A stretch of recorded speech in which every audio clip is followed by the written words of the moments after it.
పాఠాలు ఏది అజ్ఞానమో ఏది జ్ఞానమో చెప్పేదిగా ఉండాలి. అందుకే ఏది చీకటి ఏది వెలుగు, ఏది సత్యము ఏది అసత్యము,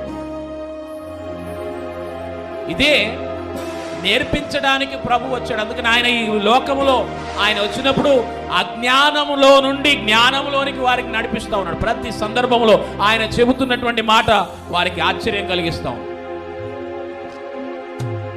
అందుకే చాలా మంది వారు సత్యములో లేరు, జ్ఞానములో లేరు, వారు అజ్ఞానములో ఉన్నారు. పారంపర్య ఆచారాల పేరు మీద ఎన్నో భయంకరమైనటువంటి మూఢనమ్మకాలు, చేయకూడనటువంటి ఎన్నో పనులు చేస్తున్నారు. ఇప్పటికి కూడా మీరు కనుక చూస్తే సమాజంలో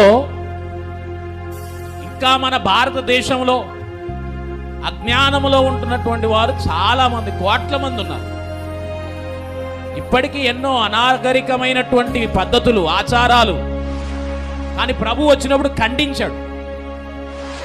ఏదైతే ఆచారమో ఏదైతే సమాజానికి చెడును తీసుకుని వస్తుందో దాన్ని ఆయన ఖండించాడు.